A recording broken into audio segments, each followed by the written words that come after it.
Hey everyone, it's me once again, the one and only Killer Dan. And today I'm continuing my Disney movie marathon. And yes, we finally reached this period of the series.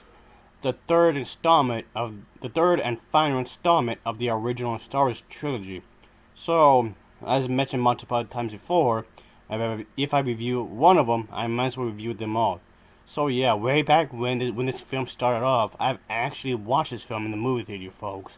So yeah, I've been around for quite a while, and I really do love going to the movie theaters. Oh boy, folks, I really do have a lot to say about this experience. Yes, sirree. So going to the movie theater around the world is something that became a habit of mine, folks. Because yeah, it became a habit of mine because I've been doing this for quite some time. Going to movie theaters around the world, so many different theaters. You get to meet so many different people, folks. Yes, sirree. So, yeah, this was definitely a treat. Me saying that, it does uh, equal a good thing here, folks. There's nothing like these kinds of movies. They don't make sci-fi like films like they used to, folks. This film was the product of George Lucas, of course, and I do think it's a good thing, folks. He's definitely the creator. And like I said, folks, I was around for quite a while. I was around since the 1900s. So yeah, let that sink in. I was around since that particular time. So yeah, that means I get to see quite a few films in my period of time.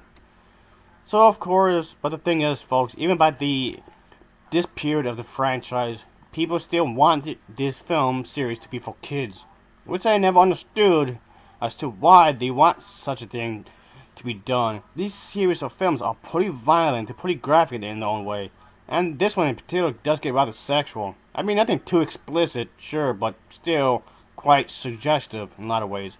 Why would you want to expose your kids to this kind of thing? I mean, seriously, this seems rather stupid. And on top of that, folks, just like the other films of this series I've reviewed, is also heavily applied into the politics. Very, very deep into it, folks.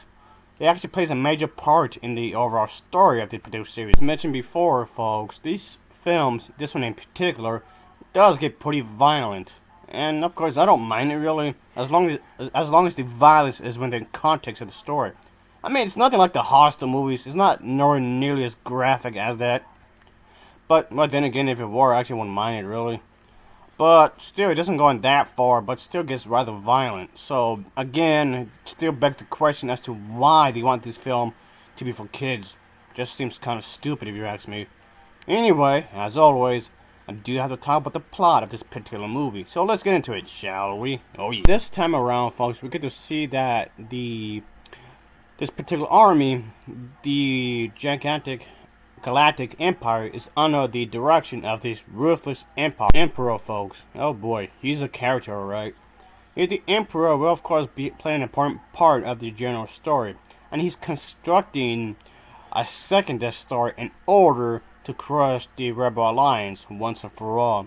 Since the emperor plans to personally oversee the final stages of this construction, the Rebel fleet launches an all scale attack on the Death Star, of course, in order to prevent its completion. So, what I'm saying here, the strikes are really high in this one, even more so than in the second film. But this is a sequel, so of course the stakes have to become bigger and bigger and bigger, and that's what it is.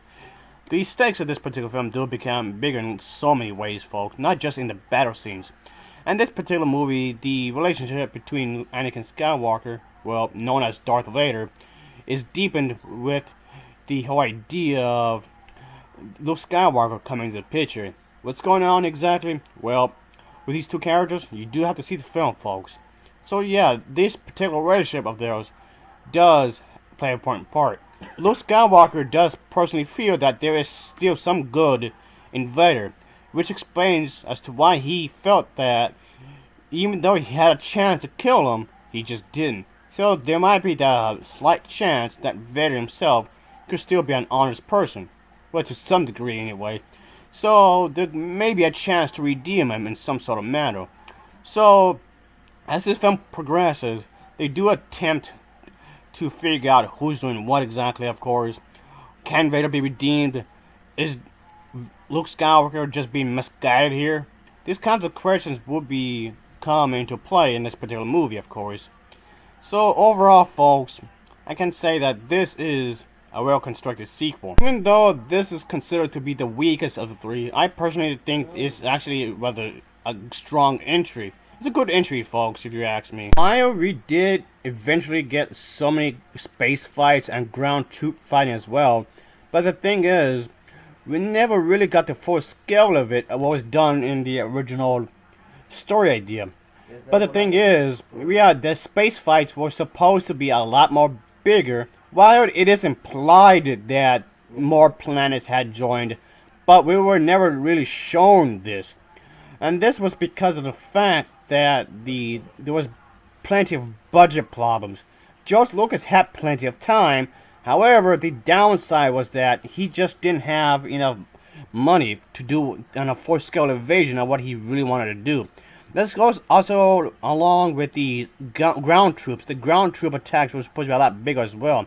And I really wanted to see that. Also, folks, I would have to say that even on Kashyyyk, that first planet of theirs, there was supposed to be some other thing added to it as well, but never really got into the screen. There were supposed to be more rookie type of characters that supposed to show up on here, folks, but due to budget problems, this again was never shown on here. But bottom line, what I'm saying here is that, folks, there was supposed to be a lot more on screen, and the problem here is that they never really had the time to actually show it. I mean, they had the time, but not the money, really. Well, anyway, folks, the thing is, for this about the second Death Star, they do explain it in the canon series, more specifically Shadows of the Empire, the video game, comic, or whatever version of this story you want to read or look into, folks. They do explain that they found a way to get the funds for the second Death Star in order to pretty much attack the characters, the heroes, I mean. I don't think this was exactly necessary, but I guess they were trying to make sense of the entire thing, because they needed more material and whatnot instead of just taking too long. I guess that would make sense. Anywho, we get to the whole dancing sequence. Yup, the infamous scene of this particular movie, folks, which did get a lot of heat or not back in the day and still today. Yeah, we get to see Prince Leia in this risque slave outfit, folks. And yes, she has been captured by Jabba the Hutt in this particular movie and held as a slave. Again, how is this for kids? Seriously. How was this movie supposed to be for kids? It's weird. Just stop it. Seriously, stop it. It did inspire lots of outfits similar to it over the years. So I guess he must have done something right, I guess.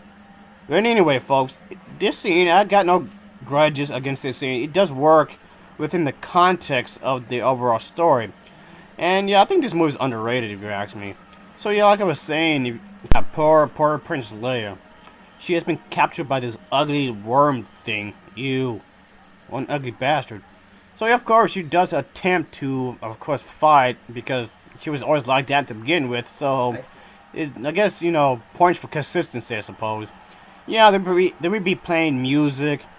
And when I think about it, folks, this scene's kind of weird. It's weird. Really weird. What the hell's going on here? But anyway, folks, like I said, it works within the context of what they're trying to do here, folks. This is a slummy place, so of course, it's not exactly quite pleasant, really, folks. Oh boy. Yeah, our main characters in this particular movie, they have been separated again.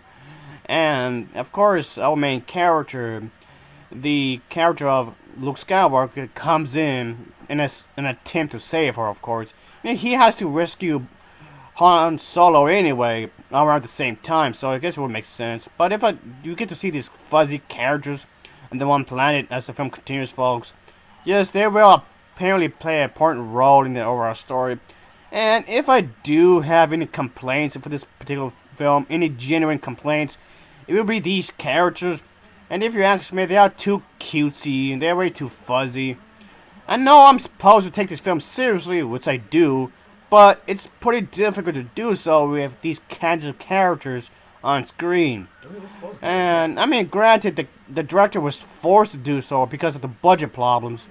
But at the same time, I felt like they were trying to down-tone the play, the overall tone for the some group of people out there. What? That's dumb. George Lucas, Come on. I know. You could always argue it was not exactly his fault. It was just to put him in the studio, pushing pressure on his shoulders because, again, of the budget problems in which this film had faced. So in a lot of ways, it had affected the production value of this particular film. I mean, there's plenty of scenes I did like. Don't get me wrong, folks, but I guess in some ways he had no choice to face these problems. If anything, he was actually against that, really. Which I mean is what I'm saying here is that, folks, the director of this film was plagued with financial problems. So in some ways, it's sad to say that this film didn't really reach its full potential because of that. I mean, granted, the other Star Wars films that came out afterwards had a big budget too, but this one per se couldn't really go all the way with their imagination because of it.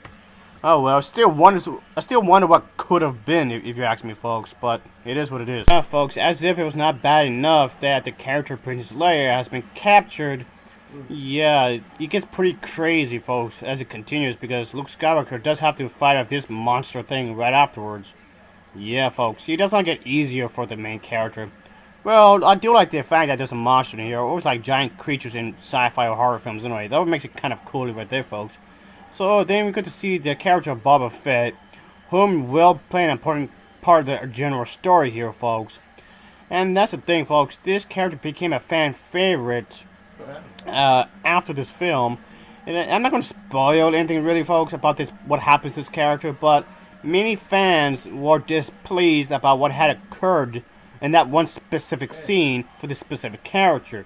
So there was a bit of an outrage after this film was released. So after this, they eventually had the character in the expanded universe in the comic books and whatnot, folks. So, and the thing is, he may actually get his own, he just may get his own solo film that's supposed to take place after the original trilogy and maybe after the Force Awakens. But I don't know, we shall see how that goes. We'll see. Hopefully it's good, I guess. My personal favorite directors for low budget films has to be David Lynch. He made some good movies. Well, mostly good movies anyway. As with the previous film, George Lucas had personally financed the movie, but George Lucas didn't want to direct this film himself. So he started searching for directors for this particular film. So he approached David Lynch, whom had been nominated for some other films before in the 1980s.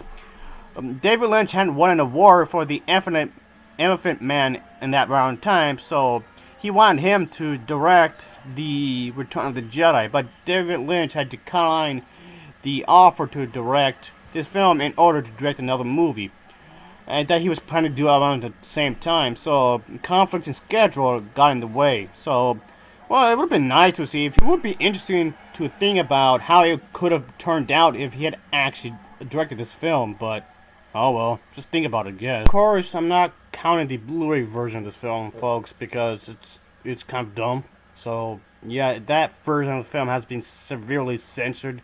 So yeah, no. One of the things I can definitely say, but that I'm pretty impressed with, is definitely the character of Luke Skywalker. By which I mean that he's definitely grown to be more of a mature, understanding type of character. Definitely this time around, considering the fact that he started off as like this farm boy from A New Hope, and yeah, he's still trying to come grips with what's going on in the galaxy and the Empire trying to do their wicked things, so to speak.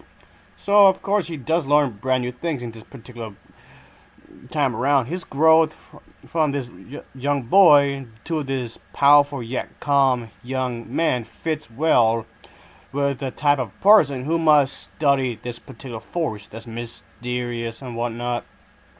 So of course this comes in a way that he must be able to master such intense composure in such a short amount of time, and through heavy hardships he must learn that he has to do this kind of a thing no matter what.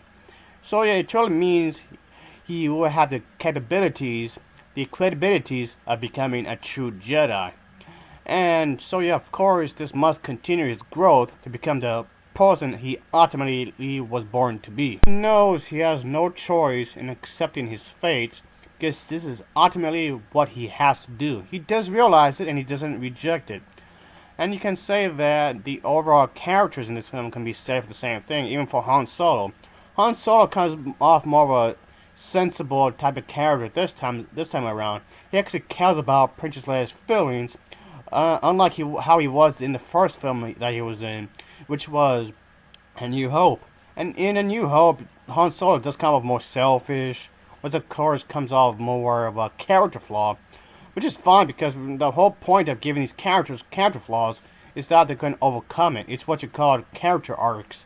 And this is definitely a good way to overcome these character arcs, so to speak. This definitely comes off as a good conclusion to the overall trilogy from way back when. So this is one of the reasons I do like the original trilogy. It just comes off as one big story. Maybe not a sequel per se, it just comes off like the next chapter.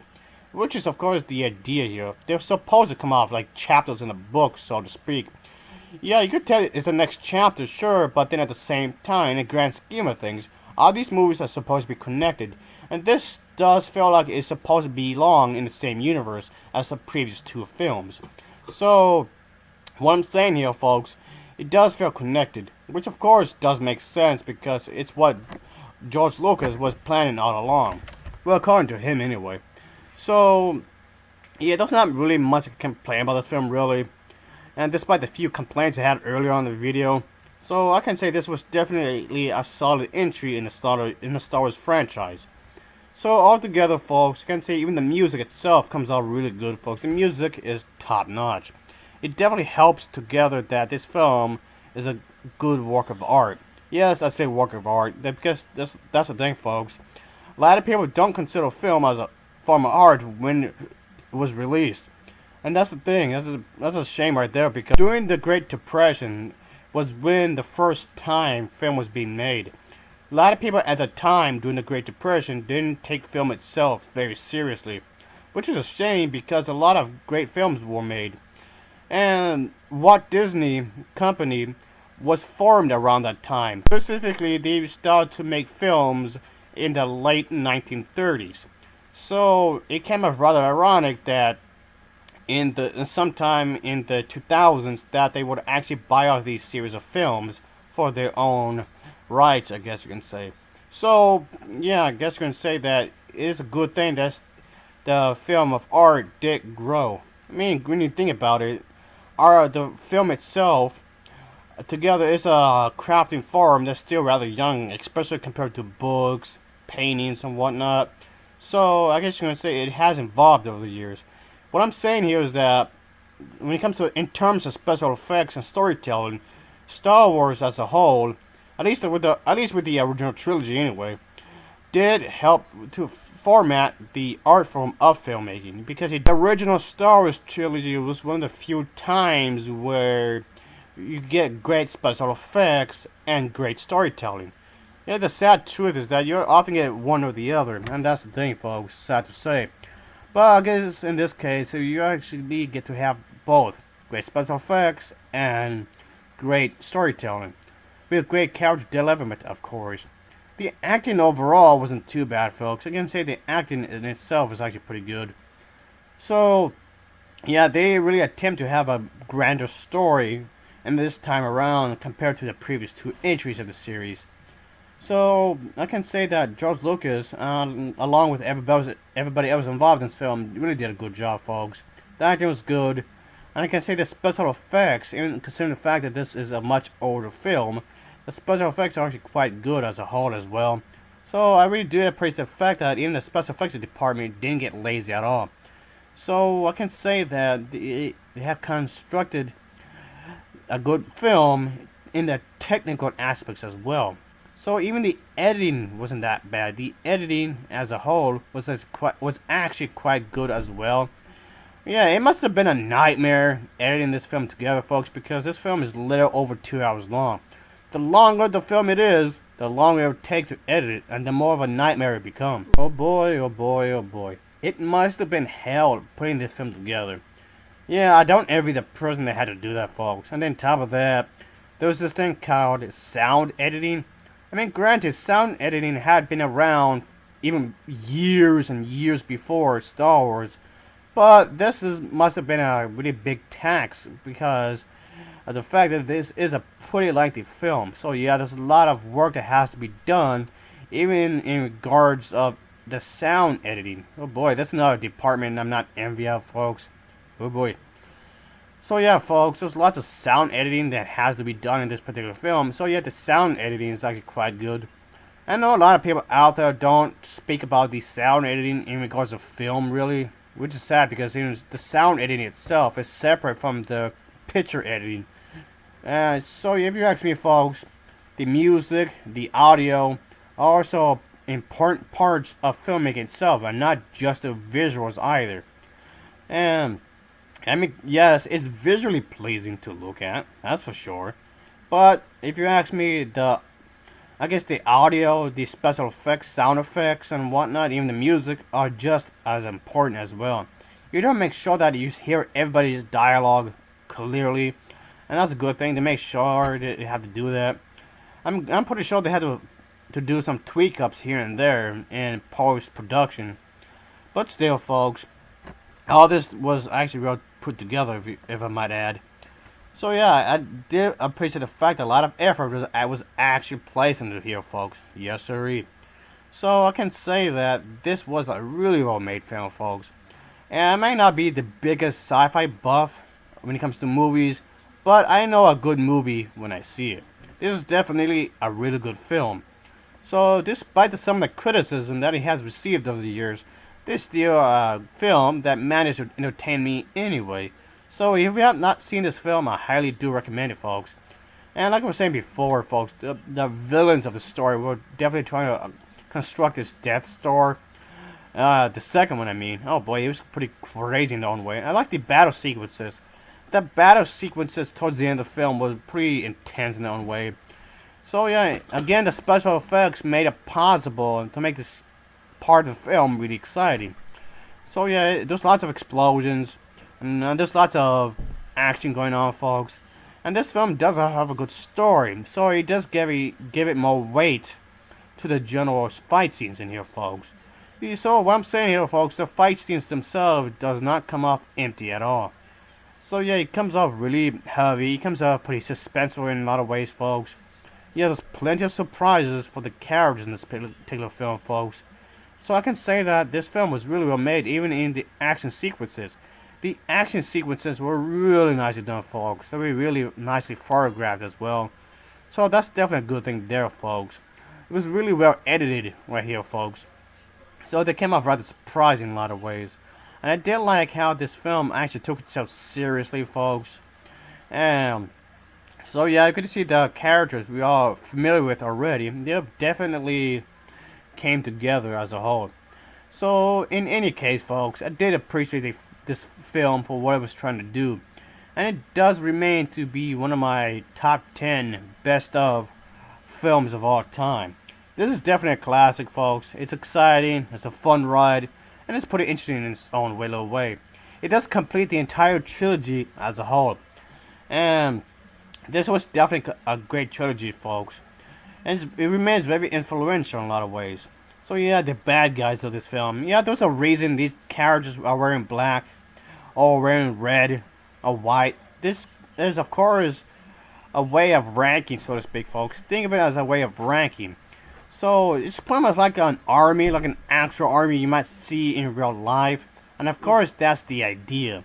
They're supposed to be the bad guys. They're supposed to be coming off feel scary towards the heroes of the story. Of course, that's the idea.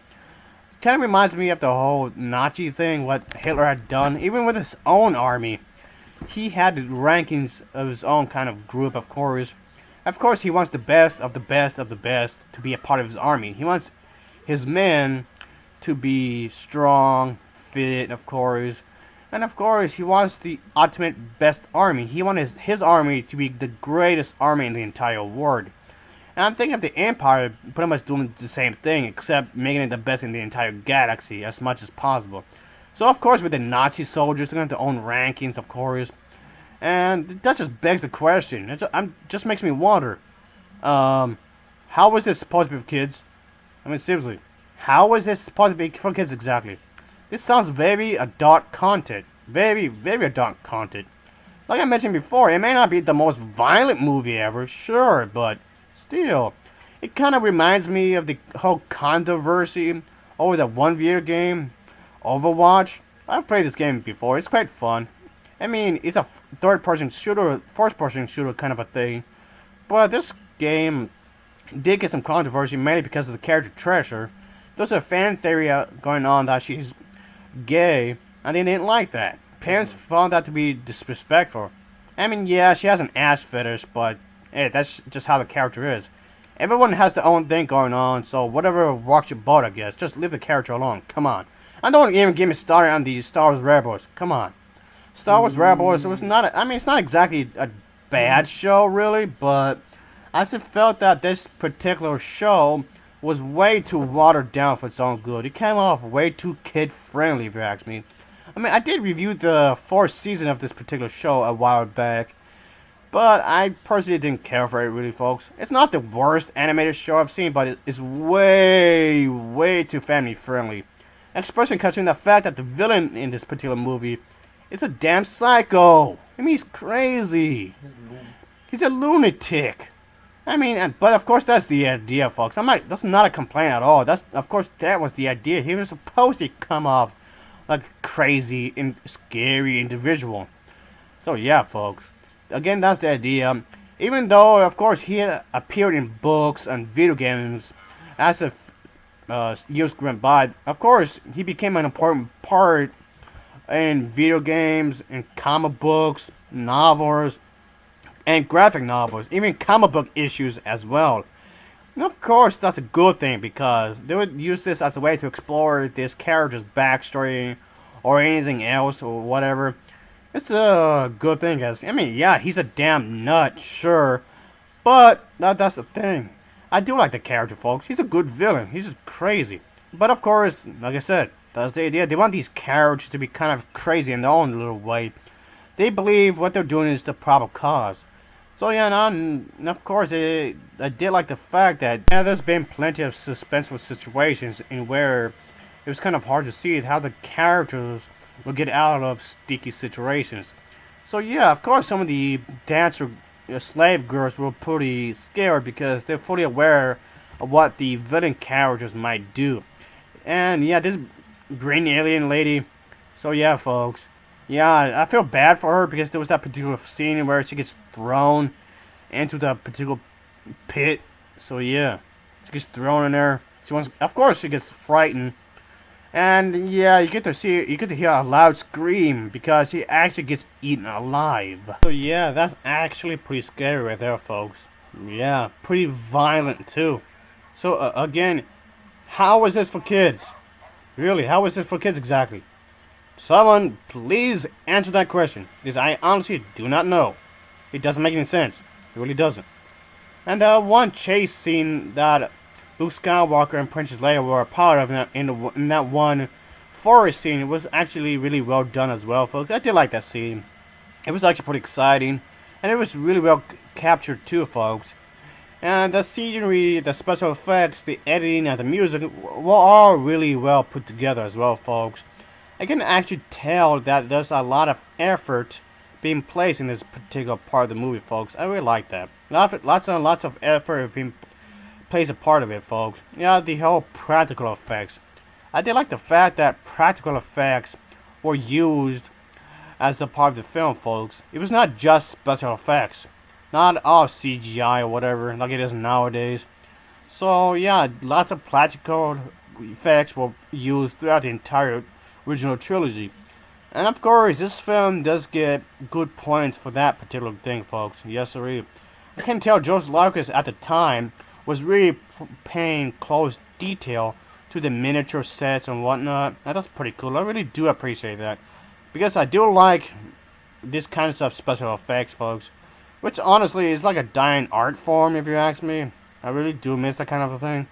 Really, really do. And another thing I can say that is a good thing is that I do appreciate the fact that there's various alien species in this particular movie. And that's the thing, folks. I know not a whole lot of sci-fi movies would do this kind of thing, which in itself is kind of weird. I mean, you'd think they would do it, but no.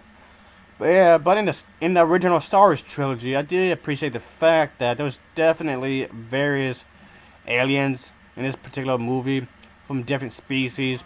They're all coming together in one particular spot.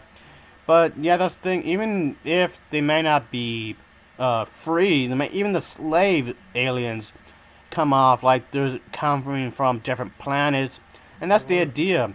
Even even the green lady, the green alien, even she has her own planet, of course. That's a pretty cool thing there. Having so many alien characters along with human characters working together does kind of reminds me of a certain video game series out there, more specifically the Mass Effect games.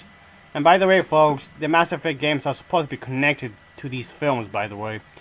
And I guess that would make sense when you think about it, having so many aliens from different planets, from different races of humans and whatnot working together to stop the evil empire. I guess at the end of the day, I guess you could say that's a positive message in which these movies are trying to give off. There's there's actually strength, there's actually power in unity as a whole. And yeah, that's a good thing, folks. So yeah, there's diversity in unity, folks. So that's a good thing, folks. So yeah, of course a lot of movies don't really do that anymore, it's sad to say. But of course, that's not to say there's some bad aliens out there, folks, are prejudiced towards humans or other aliens for that matter. So I guess realistically speaking, that's going to happen one way or another. But I guess that still does make a whole lot of sense when you think about it. It just comes off like a believable kind of a thing going on. So yeah, with this particular film, I do enjoy what was done in this particular film, folks. Altogether, it was really well crafted. Yes, sir. Yeah, this is the third film of the original trilogy, the third and final chapter, as I was saying before. But the thing is, folks, usually with the third chapter of any given movie, of any given franchise, the third chapter is often the worst one of the bunch. If for some odd reason, when it comes to third chapters of the third film franchise of any franchise, for that matter, seems to be like the worst one of the bunch. The third part cursed is what I'm saying. Thankfully, Return of the Jedi does not suffer from that particular thing. Thank goodness, I guess. It doesn't suffer the third part curse like most films out there would actually would. It does come off interesting in its own little way, intense, so great character development among with other characters, even Yoda. Yoda does come as a return in this particular film, folks. So I do think, I'll just say, stay away from these special editions for this, folks. The special editions for these particular movies are a pain in the ass. There's so many wrong changes, folks. So don't even bother. Just don't even bother with the changes. So what I'm saying here, folks, just stick with the original editions of these films. The special editions may become hard to come by, but a lot of them are actually on DVD. So I'll avoid getting the Blu-ray version. So boy, I'll stay away from the Blu-ray version of these particular films. I don't know why George Lucas was so intent on making so many changes for these particular films, folks. Stupid, really stupid, folks. Anyway, beyond that, this was definitely a pretty good film, I guess you can say. The screenplay for this particular film is definitely worth noting because I did like how it was scripted altogether, folks. And I can say that the dialogue of this was definitely well written. The pacing in this film was really good. I did like the fast pace of this film, folks. And I mean, granted, this film may not have the most action-based scenes ever, but again, that's not the entire point. It was never meant to be the most action-packed film ever. And if you ask me, this is definitely underrated, folks. Like I mentioned before, this film does get a lot of flag. And I don't understand as to why a lot of people seem to believe that this is the worst film of all time. Well, at least when it comes to the franchise anyway. It's nowhere nearly that bad. It really isn't. I mean, okay, granted, there's a few things that could have tweaked up here and there, sure, but still. It's a fun ride, folks. It's definitely a fun ride altogether. So, yeah, if you have a bunch of friends that you want to show this movie to, I'll say definitely show it to them, folks. Because of the fact that this film does conclude a great trilogy. And despite some of my complaints I might have with this film, the film itself is actually a pretty solid entry in the overall series. So anyway, folks, All I can really say is, this is definitely a must-see. Yes, sirree. Star Wars Episode 6, Return of the Jedi, it gets an overall rating of an 8.7 out of 10. It gets an 8.7 out of 10. Yes, I know that's a pretty high rating, but it deserves it. As always, thanks for watching, and take care. See ya. Oh yeah. Take care, folks. Yeah.